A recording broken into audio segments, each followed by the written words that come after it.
Hello students of 11th class of the Brain Shaper School. Today we are taking this 7th lecture of rotation motion. तो मैं आपसे बता रहा था कि अगर किसी रॉड को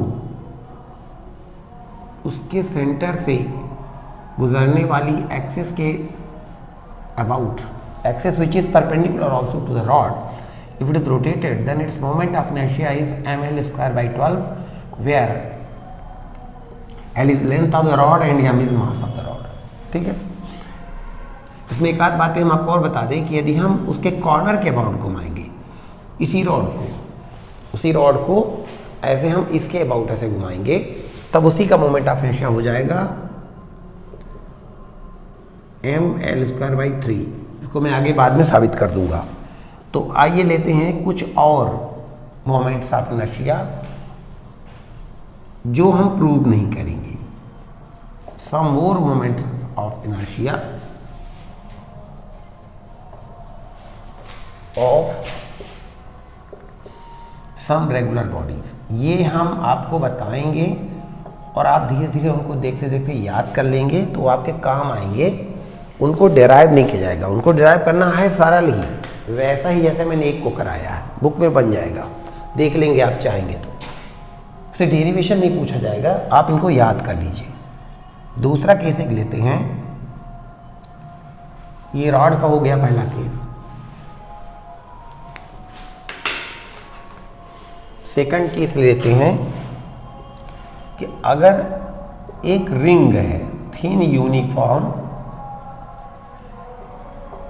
रिंग है इस तरह की, जैसा कुछ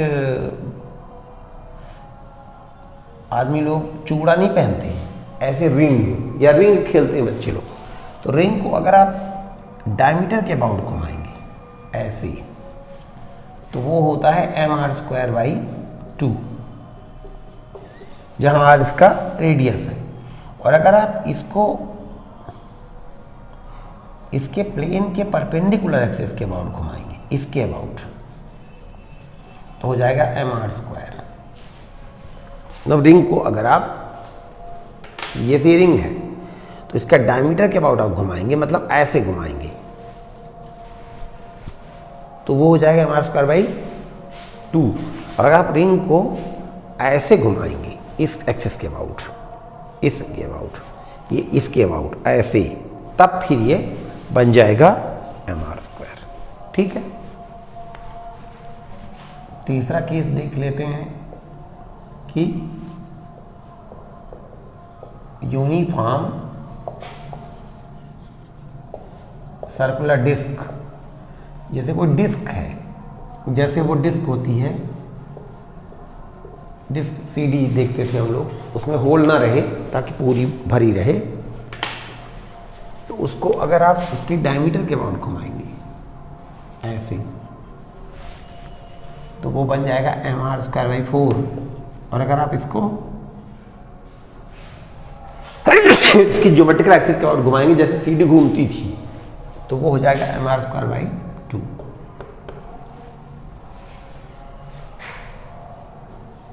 चौथा, जैसे मान लीजिए आपने ले लिया सॉलिड स्फीयर, एकदम सॉलिड है, सॉलिड बॉल, तो उसको डायमीटर के अबाउट ही घुमाएंगे आप। कैसे घुमाएंगे? वो डायमीटर ही रहेगा, चाहे जैसे घुमाएं तो भी वही है। तो होता है 2mr स्क्वायर बाई 5, जहाँ m इसका मास है और r इसका रेडियस है। सॉलिड स्फीयर का हो गया।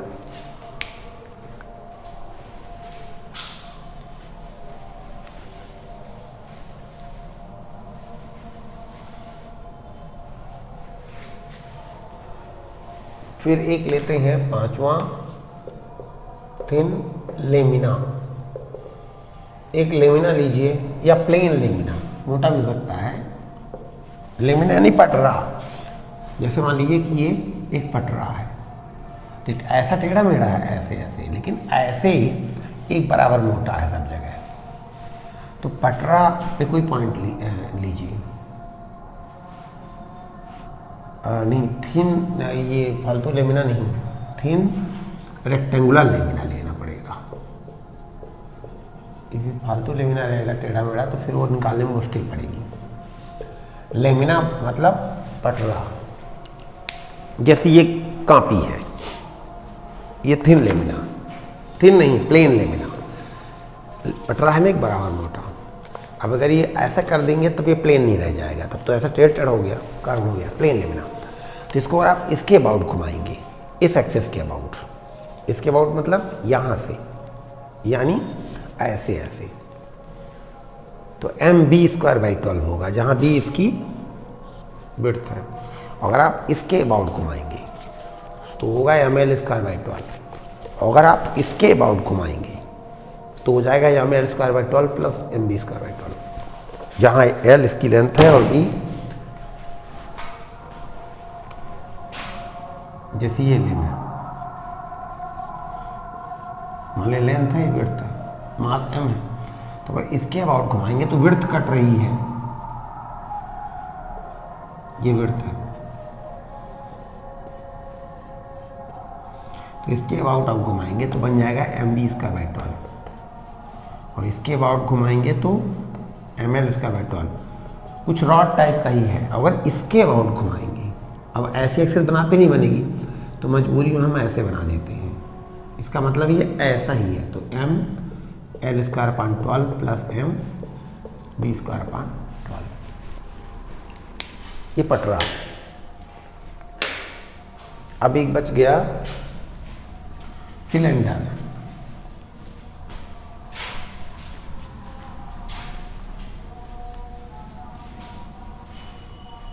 एक और बन गया स्फेरिकल शेल। स्फेरिकल शेल का मतलब है कि है स्फेयर ही लेकिन खोखला है, और ऐसा है कि बहुत ही पतले चद्दर का बना हुआ है, मतलब बिल्कुल इतना पतला है कि लगभग खोखला ही है, मतलब जिसके बाहर का रेडियस भी R है, अंदर का भी R ही है, मतलब बहुत पतला है। तो इसका होगा, इसका भी डायमीटर के अबाउट ही होगा, तो ये I about diameter 2mR²/3, spherical shell. और अब लेते हैं सिलेंडर। तो सिलेंडर अगर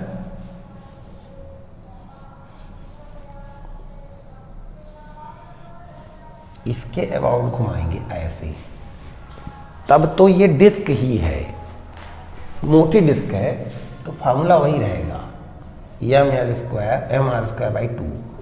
डिस्क को याद करिए, जब आप ऐसे से घुमाते थे तो वो ये वही डिस्क ही ना है जिसको आप ऐसे से घुमा रहे हैं, तो वही है। अब जब आप इसके अबाउट घुमाएंगे, सेंटर से गुजरने वाला एक्सिस, तो ऐसा लग रहा है कि रॉड के अबाउट घुमा रहे हैं, तो ML²/12 रहेगा। अब प्लस चूंकि डिस्क भी है जो इसके अबाउट घुमाई जा रही है, तो ये वाला भी जुड़ जाएगा। और अगर रेडियस बहुत कम है, पतली है, तो ये T_Z लगभग 0 हो जाएगी, तो फिर वही थिन यूनिफॉर्म रॉड हो जाएगा, जो कि ML²/12 है। इसलिए रॉड में थिन जुड़ा था, क्योंकि रॉड थोड़ी देर मोटी होगी ना, तो ये वाला केस हो जाएगा। तो इस तरह से कई सारी केसेस हैं। तो इसमें हम लोग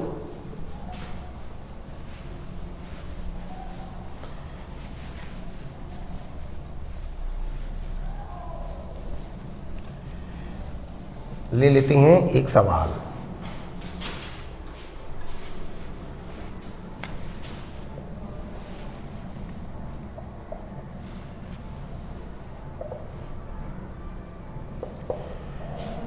कि ये 4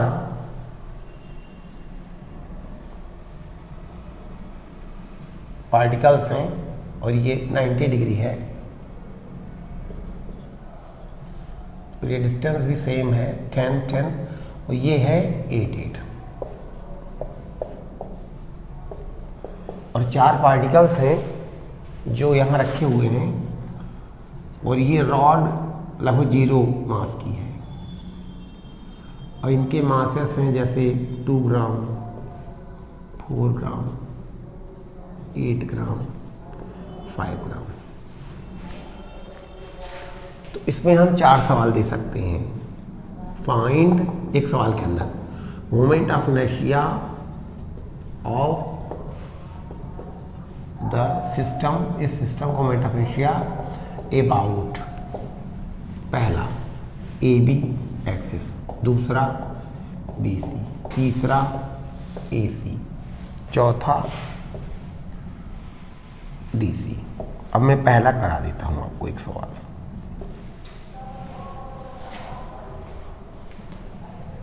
तो इसके अबाउट जब आप घुमाएंगे तो ये चीज ऐसे से घूमेगी, तो मोमेंट ऑफ इनर्शिया होगा m1 r1 square plus m2 r2 square plus m3 r3 square plus m4 r4 square.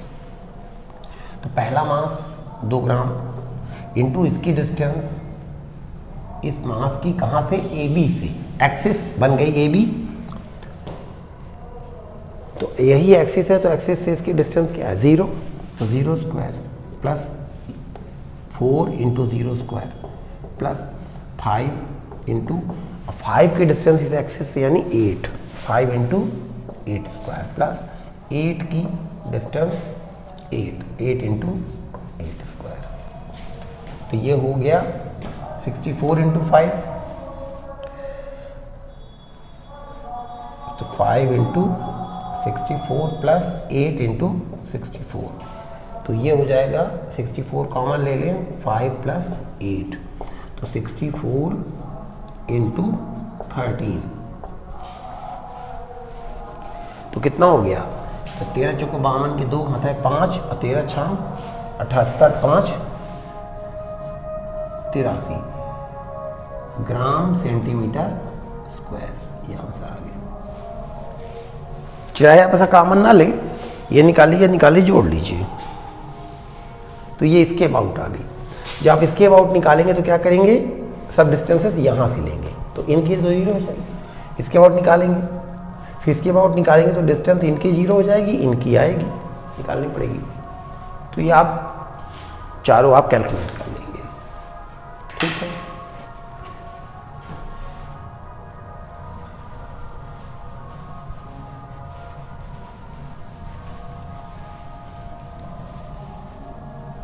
फिर इसके बाद एक हम टॉपिक लेते हैं रेडियस ऑफ जाइरेशन या स्विंग रेडियस।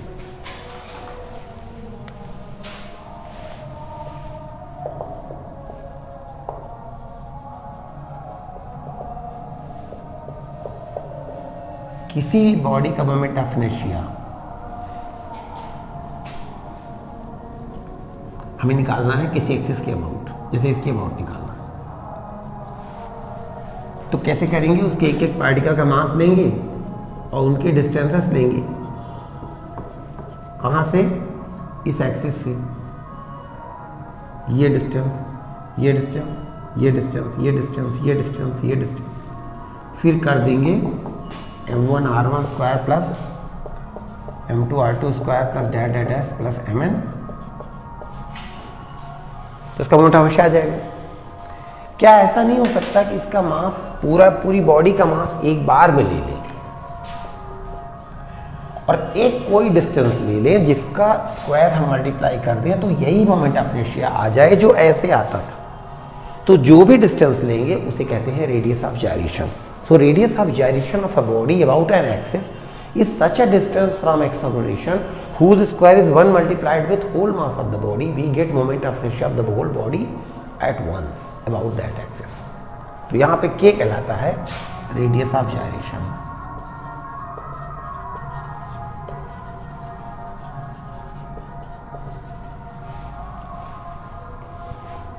तो यहाँ पर प्रॉम्प्ट क्वेश्चन ये है आज का कि आज की इस न्यूमेरिकल में या आज के इस लेक्चर में मैंने कितने न्यूमेरिकल आपको करवाए।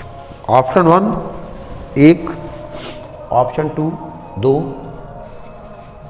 जो मैंने सॉल्व करवाए, option 3 3, option 4 4। So thank you very much for watching.